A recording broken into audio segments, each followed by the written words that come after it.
Welcome back to the channel, everybody. Today we're going to take this Lexus GX460 to a very cool dry lake. Yeah, look at that. It's absolutely beautiful. Again, we're going to take this GX460, so come along for the ride. We're just doing this for fun, and that's what off-roading is all about.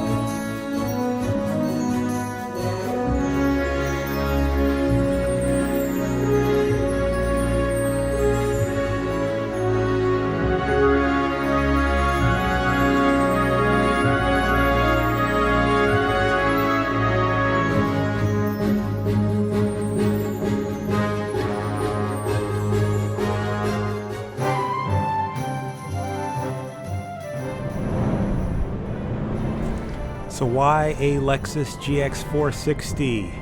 And that's a great question. The cat is kind of out of the bag these days on the point of a GX460. These used to be kind of the best kept secret in 4x4, or at least Toyota 4x4 world. And that, of course, is that they are Land Cruiser Prados. So this thing's got 3 differentials and disconnectable front and rear sway bars. This was kind of, again, not as known back when this generation of GX460 first hit the scene.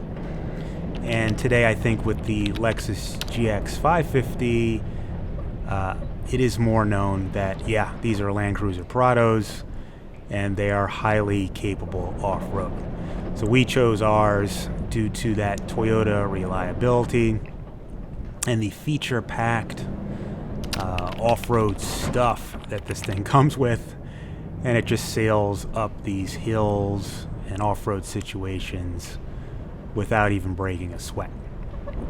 Now, this is by no means a difficult trail that we're on today. The point today is to get to a beautiful dry lake in the Mojave Desert and check it out. It's gorgeous to look at, so make sure you watch till the end.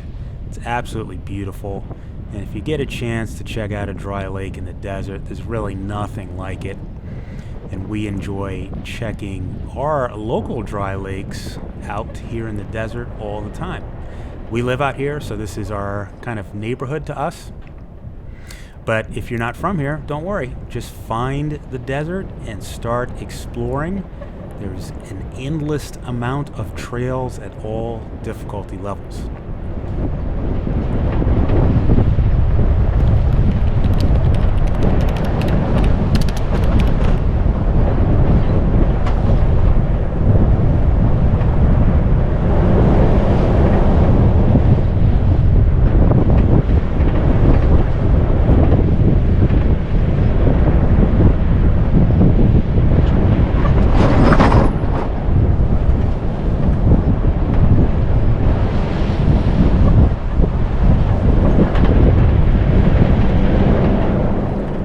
We're in Forlow Drive here, and the only reason really to do that is to disconnect the front and rear sway bars to get a little bit more articulation.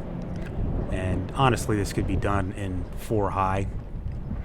Being in 4 low also slows down the vehicle a bit so the drone can follow.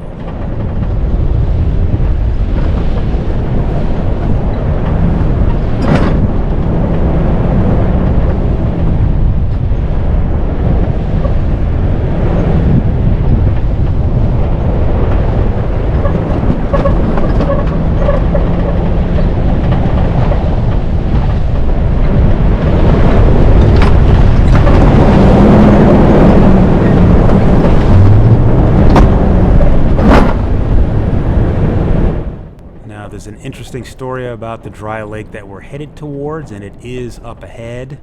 over these hills here, and you'll see it in a moment. But back in the 1970s, I believe, the county owned the lake. They owned the property, and they came up with an idea to actually flood the dry lake with piped-in water and then turn it into basically a man-made lake and try to turn it into a little like resort getaway, almost like a little, a resort. There's no other way to say it. They were trying to turn it into a little lake in the desert type of thing, complete with stores and shops and hotels and all sorts of attractions, rides, novelties, blah, blah, blah. And so it was a big deal. And the county got their support from the residents, and the tax revenue poured in, and they began the project. And so they started to pipe in water to the lake that you're about to see here. And they began to fill it up. And on its first day of opening, after they filled it up, so this dry lake is now full of water, and it opened up to the public, and people are swimming in it. And then around 9 o'clock at night, when it closed on its very first day and all the swimmers left the lake, somewhere in the middle of the night, at some point, the bottom of this dry lake just completely opened up. The bottom of it just gave out. And the whole thing, according to witnesses, sounded like, flushing a gigantic toilet. And when rescuers came to check it out, there was nothing but a whirlpool, like a gigantic tub draining. And it was very fortunate that no swimmers were still in that lake, because it would have sucked them down into the abyss.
The history on dry lakes or the geology behind these things. I'm sure geologists know. But presumably all these dry lakes may have been filled with water at one time. What we do know now is that they are incredibly cool and incredibly fun to visit and to drive on.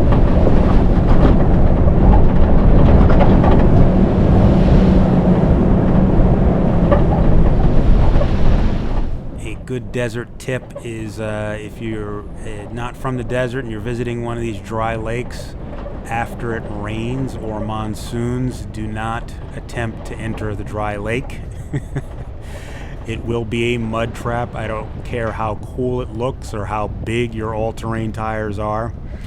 Absolutely positively everybody gets stuck out here on the dry lake after a gigantic rainstorm. It's just an unwinnable situation for most.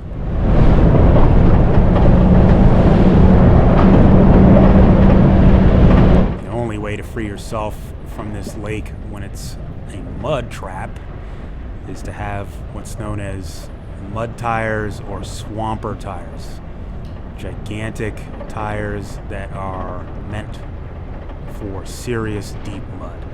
All terrains won't do.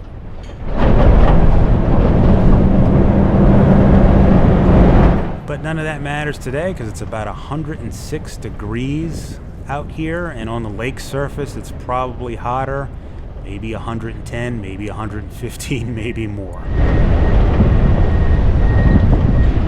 And that's where you get this beautiful texture or cracking to the ground that you see. That's just the signature characteristic of any desert dry lake.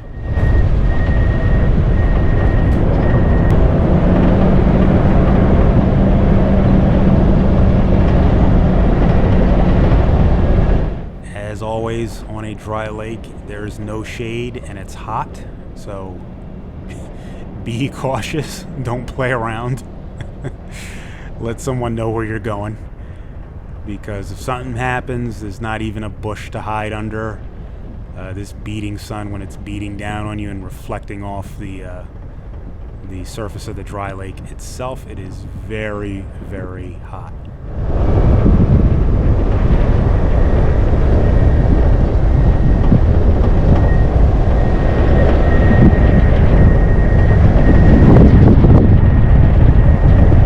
Winter, there's more campers here, and on this particular day I think there was only like 2 other campers out here, and that's probably due to the ridiculous level of heat. So if you're going to camp in the winter time out here, way more agreeable.